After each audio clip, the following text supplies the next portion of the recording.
Ce soir, j'aimerais vous inviter à tourner dans l'Ancien Testament, dans le premier livre du prophète Samuel. Donc, dans 1 Samuel, puis juste en passant, si vous prenez la Bible hébraïque des Juifs, le Tanakh, et que vous considérez le livre de Samuel, vous allez vous apercevoir qu'il y a seulement un livre.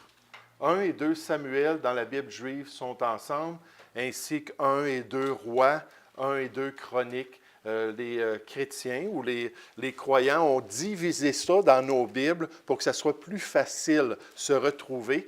Dans la Bible, le Tanakh, encore une fois, de l'Ancien Testament, il y a 24 livres, tandis que nous, on en a 39, mais ce sont les mêmes livres. C'est juste qu'ils ne sont pas divisés de la même manière et on a exactement les mêmes livres. Mais ce soir, j'aimerais qu'on puisse tourner dans 1 Samuel chapitre 17.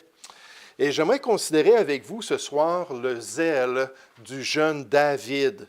J'aimerais parler pendant quelques instants d'un croyant, en parlant de David, qui était vraiment ouvert à servir son Dieu. Un serviteur qui était disposé à aller de l'avant de la volonté de son Seigneur et prêt à de nouvelles opportunités pour pouvoir l'honorer puis le glorifier dans sa vie. C'est exactement l'exemple qu'on voit ici dans 1 Samuel chapitre 17, alors que David a une nouvelle opportunité pour servir son Dieu. On va commencer avec le verset 12 jusqu'au verset 32. Donc, c'est un long passage ce soir.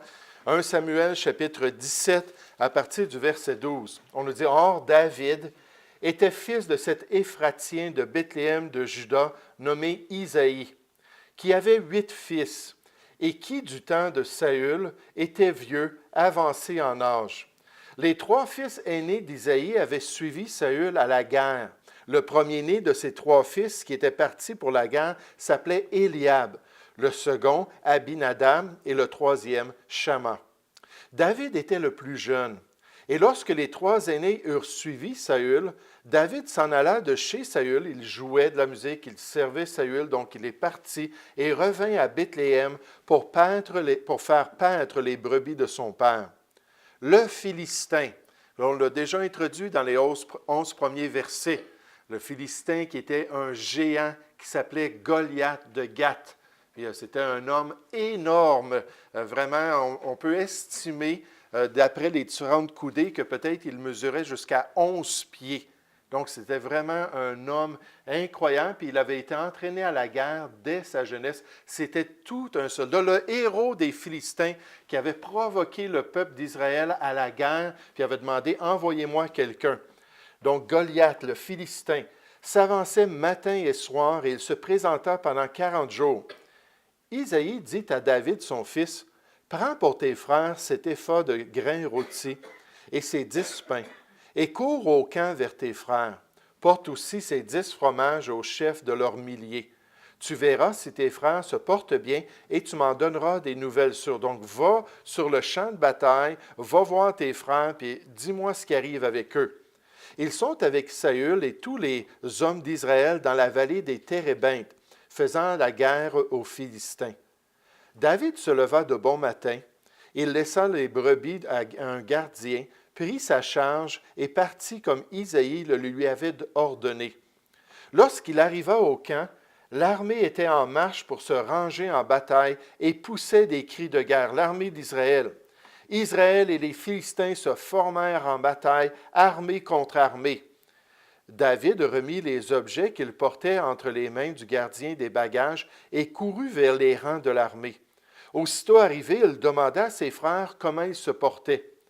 Tandis qu'il parlait avec eux, voici, le Philistin de Gath, nommé Goliath, s'avançait entre les 2 armées hors des rangs des Philistins. Il tint les mêmes discours que précédemment, et David les entendit. À la vue de cet homme, tous ceux d'Israël s'enfuirent devant lui. Ils furent saisis d'une grande crainte. Chacun disait, « Avez-vous vu s'avancer cet homme? C'est pour jeter à Israël un défi qu'il s'est avancé. Si quelqu'un le tue, le roi le comblera de richesses et lui donnera sa fille et il affranchira la maison de son père en Israël. » David dit aux hommes qui se trouvaient près de lui, « Que fera-t-on à celui qui tuera ce Philistin et qui ôtera l'opprobre ou la honte de dessus Israël. Qui est donc ce Philistin, cet incirconcis, pour insulter l'armée du Dieu vivant? Il n'était pas du tout content. Le peuple, répétant les mêmes choses, lui dit, « C'est ainsi que l'on fera à celui qui le tuera. » Éliab, son frère aîné, qui l'avait entendu parler à ses hommes, fut enflammé de colère contre David. Il dit, « Pourquoi es-tu descendu? Et à qui as-tu laissé ce peu de brebis dans le désert? Je connais ton orgueil et la malice de ton cœur. C'est pour voir la bataille que tu es descendu. » David répondit, « Qu'ai-je donc fait? Ne puis-je pas parler ainsi? » Et il se détourna de lui pour s'adresser à un autre et fit les mêmes questions. Le peuple lui répondit comme la première fois. Lorsqu'on eut entendu les paroles prononcées par David, on les répéta devant Saül qui le fit chercher. Et David dit à Saül que personne ne se décourage à cause de ce Philistin. Ton serviteur ira se battre avec lui. Là, il faut comprendre que David, c'était un jeune homme, c'était un petit berger, ce n'était pas un homme mature encore, c'était à peine un adolescent. Puis il dit, n'ayez pas peur, je vais y aller contre ce géant-là pour se battre avec lui. Le titre de mon message ce soir, c'est « Quand un croyant veut vraiment servir ». Quand un croyant veut vraiment servir. Juste avant de regarder cet exemple-là, j'aimerais qu'on puisse prier ensemble. Ô Père Céleste, merci encore, Seigneur, pour ta parole. Merci pour cette opportunité de pouvoir considérer cet exemple de David dans sa jeunesse, Seigneur, avant ses grands exploits, avant toute l'exaltation que tu lui as donnée, avant d'être honoré parce que c'est toi qui l'as honoré. Et Seigneur Père, je te prie que tu utilises ce passage, je te prie que tu utilises les applications qui vont être présentées pour parler à nos cœurs, Seigneur, et nous aider à être de vrais serviteurs de Jésus-Christ, à être des croyants qui veulent sincèrement aller de l'avant dans les opportunités que Dieu nous donne. Et Père Céleste, je te prie que ton Saint-Esprit puisse accomplir ta volonté dans chacune de nos vies. Puisses-tu nous bénir et nous préparer pour notre temps de prière, de combat spirituel dans un instant. Nous te prions au nom du Seigneur Jésus. Amen. Mais quand un croyant veut servir, puis là on voit ça, ce scénario-là, David, les différentes choses qui se passent alors que le peuple d'Israël est en guerre contre les Philistins. Puis la première chose que j'aimerais vous faire remarquer, c'est qu'un croyant qui veut vraiment servir doit être obéissant dans les petits services. Il doit être obéissant dans les petits services, dans les responsabilités simples qui lui sont offertes, dans les tâches ordinaires de la vie, dans les occasions où le serviteur va s'humilier sous les autorités dont il dépend dans sa vie. Dans la Bible, le Seigneur Jésus a dit dans Luc 16 au verset 10, « Celui qui est fidèle dans les moindres choses le sera aussi dans les grandes, mais celui qui est injuste dans les moindres choses le sera aussi dans les grandes. » Si on n'est pas capable d'être sérieux en tant que serviteur, si on n'est pas capable de prendre les petites responsabilités de la vie à cœur, si on ne fait pas toutes choses de bon cœur pour le Seigneur, pourquoi est-ce que le Seigneur nous donnerait quelque chose de plus grand? Ça serait contradictoire pour lui. Il sait que si on n'a pas le caractère d'obéir, le caractère de faire de notre mieux dans des petites tâches qui semblent insignifiantes pour nous, qu'on n'aura pas plus le caractère envers de grandes choses. Je me souviens, il y a des années, le pasteur avait demandé à une adolescente à notre assemblée à Boucherville de devenir une des pianistes. Puis j'avais vraiment trouvé ça très difficile parce que moi, j'étais à l'école chrétienne, puis c'était une des étudiantes dans nos classes, puis je la connaissais très bien. Puis je savais qu'elle était rebelle, je savais qu'elle ne voulait pas suivre le Seigneur, je savais qu'elle avait des mauvaises attitudes envers les autorités que Dieu avait placées dans sa vie. Et pour l'encourager, le pasteur lui avait donné une grande responsabilité de jouer pendant les réunions devant tout le monde. Elle qui était connue par la plupart de ses amis et la plupart des gens qui la côtoyaient comme quelqu'un de très loin d'être une chrétienne. En fait, c'est juste plus tard, à un moment donné, qu'elle a fait profession de foi et que sa vie a changé. Mais quand on n'est pas fidèle dans les moindres choses, Pourquoi est-ce qu'on le serait dans les grandes? Puis vous allez voir que David, lui, il était fidèle. Regardez au verset 12. Or, David était fils de cet Éphratien de Bethléem de Juda. Il était toujours à la maison. C'était probablement qu'il n'avait pas encore 18 ans. Il était probablement encore dans l'adolescence. Et son père se nommait Isaïe, qui avait 8 fils et qui, du temps de Saül, était vieux, avancé en âge. On nous dit les 3 fils aînés d'Isaïe avaient suivi Saül à la guerre. Le premier de ces 3 fils qui étaient partis pour la guerre s'appelait Éliab, le second Abinadab et le troisième Shama. David était le plus jeune. Lorsque les 3 aînés eurent suivi Saül, David s'en alla de chez Saül et revint à Bethléem pour faire paître les brebis de son père. Donc, c'était la responsabilité des garçons de s'en aller dans les champs, puis d'être des bergers, puis de s'occuper des brebis. Puis il est revenu à la maison, il n'a pas dit « Hey, moi j'ai été dans le palais du roi. Moi j'étais là auprès de Saül même. » Moi, là, je ne suis pas intéressé à faire des petites tâches insignifiantes comme cela. Pas du tout. Simplement, il est revenu à ce qu'il faisait auparavant. Puis on nous dit au verset 17, « Ésaïe dit à David, son fils, « Prends pour tes frères cet épha de grains rôtis et ces 10 pains, et cours au camp vers tes frères. Porte aussi ces 10 fromages au chef de leurs milliers. Tu verras si tes frères se portent bien, tu m'en donneras des nouvelles sûres. Ils sont avec Saül et tous les hommes d'Israël dans la vallée des Térébins, faisant la guerre aux Philistins. David se leva de bon matin. » Il n'est pas resté dans son lit. Il n'est pas resté là à paresser. Il n'est pas resté là à dire « Ah, ben ça ne me tente pas vraiment, je suis trop jeune pour aller à la guerre, puis là, je vais arriver là-bas, puis ça va être la guerre, puis non, je ne veux pas, ça ne m'intéresse pas d'obéir. » Pas du tout. Puis la Bible nous dit qu'il laissa les brebis à un gardien, prit sa charge et partit comme Ésaïe le lui avait ordonné. Puis moi, je pense qu'un des aspects de la maturité dans la vie de quelqu'un, c'est d'être en mesure de faire les petites tâches de notre vie. Être en mesure d'être fidèle dans les petites responsabilités qu'on nous donne. Puis en fait, quand je parle avec des jeunes gens qui désirent un jour avoir la charge d'une famille, qui désirent un jour être en couple, puis avoir des enfants, puis toutes ces responsabilités-là, je vais toujours citer le même passage. Proverbe chapitre 24 au verset 27. Qui nous dit « Soigne tes affaires au dehors, mets ton champ en état, puis tu bâtiras ta maison. » Il y a des préparatifs avant de recevoir de grandes responsabilités. Il y a un niveau d'obéissance et de fidélité qui est nécessaire avant de pouvoir avoir la bonne personne et partir une famille. Je dis toujours aux gens, si tu veux trouver la bonne personne, commence par devenir la bonne personne toi-même. Et là, Dieu pourra bien ouvrir les portes pour toi et te permettre d'avoir ces responsabilités-là. Juste en passant, le couple, c'est la relation humaine qui représente le plus l'œuvre de Dieu dans la nouvelle alliance. Donc, le couple doit avoir du succès pour pouvoir glorifier le Seigneur. Mais on voit l'obéissance dans les petits services. Ésaïe a dit, « Écoute, David, va là-bas, fais ça pour moi. Je veux savoir comment vont tes 3 frères. Va leur porter cette nourriture-là. Va chercher des informations pour voir s'ils sont encore en vie, si tout va bien, et tu reviendras après auprès de moi. » Et non seulement dans ce passage, on voit l'obéissance dans les petits services, mais deuxièmement, j'aimerais vous faire remarquer la critique que va recevoir un vrai serviteur.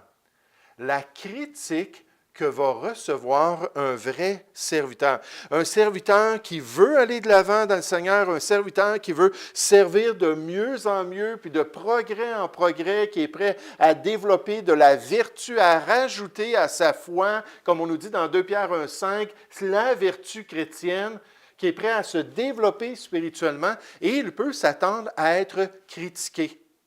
Il peut s'attendre à avoir des remontrances de ceux qui n'ont pas le même zèle, de ceux qui n'ont pas le même désir d'accomplir la volonté de Dieu, qui ne cherchent pas premièrement le royaume et la justice de Dieu, parce que rappelez-vous, Dieu a dit dans 1 Samuel 13 au verset 14 à Samuel que David, c'était un homme selon son cœur.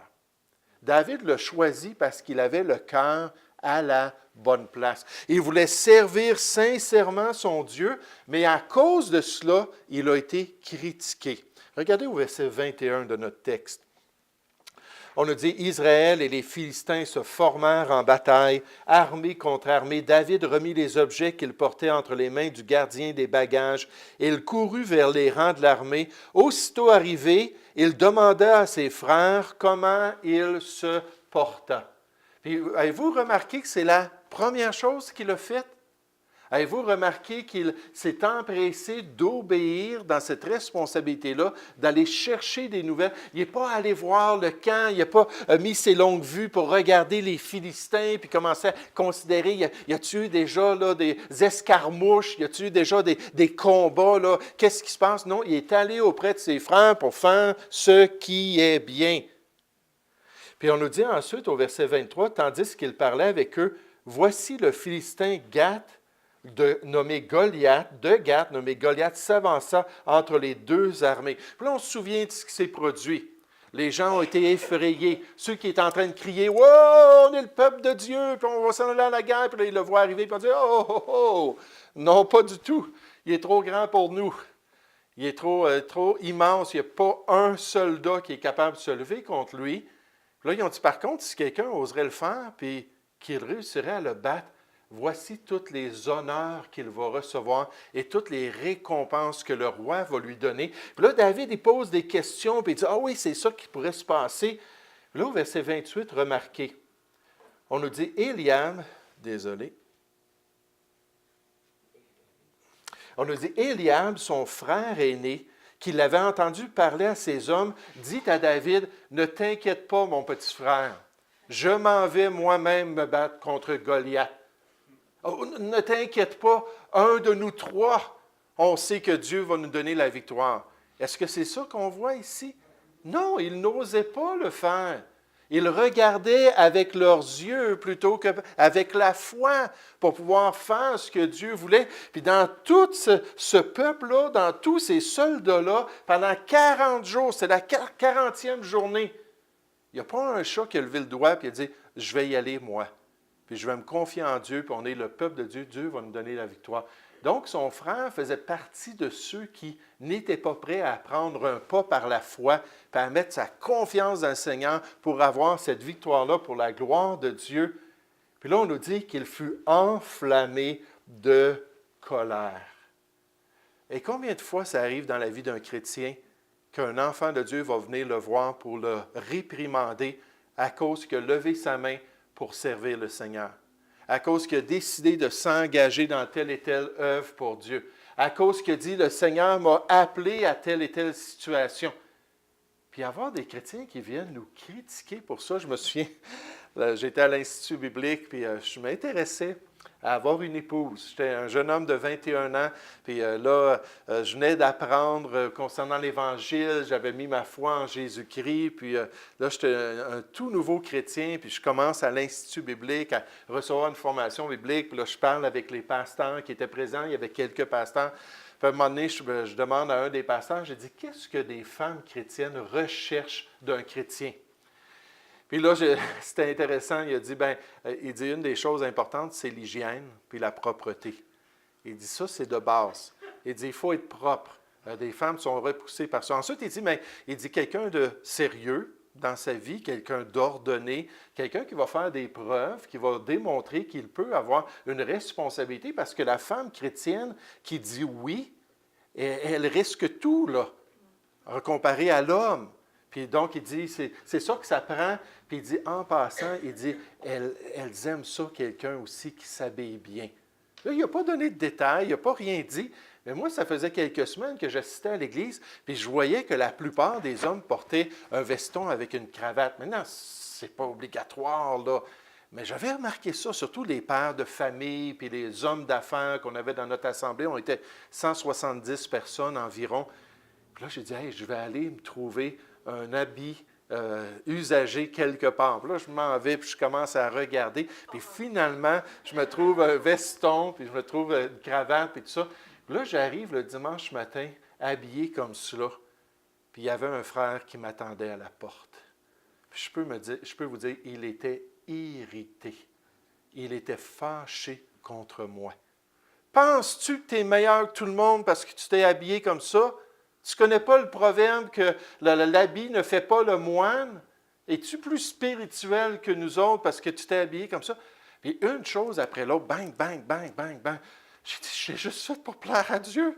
J'ai dit, j'ai jamais compris qu'il y avait tous ces problèmes-là quand on s'habillait comme ça. Mais vous savez, je me suis toujours rappelé de cela, puis du fait que ce frère-là, quand après je lui partageais des nouvelles choses que je voulais faire pour le Seigneur, c'était presque toujours la même réaction. Tu te prends pour un autre. Tu penses que tu es meilleur que tous, que tu es dans une élite spirituelle à cause de ces choix-là. Je dis, non, c'est juste Dieu qui me montre ça dans la parole de Dieu. C'est lui qui m'enseigne ces vérités-là. Et là, David, il arrive, puis son frère, bang, il tombe dessus. Puis remarquez ce qu'il va faire. Il dit, pourquoi es-tu descendu? Et à qui as-tu laissé ce peu de brebis dans le désert? Ne réalises-tu pas qu'on n'est rien, nous autres? On est une tribu qui n'a rien de spécial, puis en plus de ça, on est dans une famille qui n'a rien d'honorable, avec un petit pâturage. Il dit, pour qui tu te prends à poser ces questions-là? Il dit, je connais ton orgueil et la malice de quoi? De ton cœur. Et la Bible nous dit qu'on ne peut pas juger le cœur. La Bible nous dit de juger les actions, par contre. Des fois, les gens disent « Ah, il ne faut pas que je juge. » Non, non, la Bible nous dit que vous devriez juger telle et telle chose. Mais quand c'est dans le cœur, c'est très trompeur parce qu'on ne le voit pas, le cœur. Hein, c'est difficile de discerner le cœur. Il dit « C'est pour voir la bataille que tu es descendu. » Ce n'est pas pour obéir à ton père. Ce n'est pas parce qu'il dit « Viens trouver des nouvelles de tes frères. » Il dit « C'est parce que tu veux voir des gens se battre. Tu veux voir des gens mourir sur le champ de bataille. » Tu es un gars pervers, tu es un gars tout croche. Là, David, il n'en revient pas. Au verset 29, David répondit, « Qu'ai-je donc fait? Ne puis-je pas parler ainsi? » Et il se détourna de lui pour s'adresser à un autre et fit les mêmes questions. Il ne s'est pas laissé arrêter par cela, mais il était quand même choqué. Le peuple répondit comme la première fois. Mais la critique qui est expérimentée lorsqu'on veut vraiment servir le Seigneur, le serviteur fidèle sera critiqué à cause de son zèle pour Dieu. Le serviteur qui veut progresser dans les voies de son Seigneur dérangera ceux qui sont léthargiques autour de lui, ceux qui n'avancent pas dans les voies de Dieu, ceux qui ne progressent pas, ceux qui sont endormis spirituellement. Puis ça choque de voir quelqu'un qui est zélé, quelqu'un qui veut faire des choses pour Dieu. Puis à cause de ça, la Bible nous dit dans 2 Timothée 3,12 que tous ceux qui veulent vivre pieusement pour Jésus-Christ seront persécutés. D'une manière ou d'une autre, on va le sentir de la part des hommes. D'une manière ou d'une autre, on va le sentir de la part d'autrui, qu'il y a des gens qui ne sont pas contents pour cela. Si on fait des bonnes décisions, si on a une vie un petit peu plus disciplinée, même si on a une perspective austère concernant notre vie personnelle, Paul dit « Je traite durement mon corps pour accomplir la volonté de Dieu. » Puis à cause de ça, on voit comment David a été critiqué. Ce soir, je voulais qu'on aille voir le psaume 69. On n'ira pas. Mais si vous voulez voir l'exemple de David, il révèle dans ce psaume-là comment, à cause de son amour pour Dieu, son obéissance à la parole de Dieu, son zèle pour le Seigneur, comment est-ce que les gens le détestaient. Il était rendu même un inconnu pour les gens de sa famille. Il avait été rejeté. Tout cela parce qu'il avait fait des beaux choix pour le Seigneur. Et le psaume 69, c'est un des psaumes messianiques. Dans ce psaume-là, à quelques reprises, il y a des déclarations qu'on voit Jésus faire sur la croix du Calvaire. Le Saint-Esprit a mis ces choses-là dans ce psaume-là pour que Jésus puisse les citer un jour alors qu'il était en train d'être persécuté injustement par le peuple de Dieu. Mais l'obéissance dans les petits services. Est-ce qu'on est capable de pratiquer les choses qui glorifient le Seigneur? Ensuite, la critique, quand on est un serviteur qui est fidèle au Seigneur. Est-ce qu'on va être comme David, puis on va continuer quand même? Puis on est prêt à le servir de tout cœur. Puis j'aimerais juste vous montrer l'opportunité que Dieu lui a donné. Si vous voulez revenir avec moi dans 1 Samuel chapitre 17, l'opportunité de glorifier son grand Dieu dans un service qui était unique, un service qui était spécial parce que Dieu l'avait guidé à l'accomplir. Et c'est le fameux conflit entre David et Goliath. David n'aurait jamais été à cet endroit-là s'il n'était pas fidèle dans les petits services. David n'aurait jamais continué à accomplir le plan de Dieu s'il serait laissé détourner par la critique et les remontrances. Puis il était prêt à aller jusqu'au bout pour plaire au Seigneur. Regardez au verset 41. Puis vous connaissez l'histoire, David se présente devant Goliath. Puis on va voir cela, mais il va voir Saül. Il dit, ne vous inquiétez pas, on va régler la situation, je vais y aller me battre contre lui. Saül dit, OK, ben tiens, regarde, je vais te donner mon armure. Puis là, il met l'armure d'un grand gaillard. Saül était un homme très grand, puis il lui met ça à cet adolescent-là, puis il dit, je ne peux pas vraiment bouger, là. Je pense que c'est fait, là, je vais mourir sur le champ de bataille si je garde cette armure-là. Puis il enlève ça, puis il prend juste un bâton, le bâton du berger, puis aussi une fronde avec quelques pierres, 5 pierres. Puis là, il dit, OK, là, je suis équipé parce que c'est Dieu qui va tout diriger.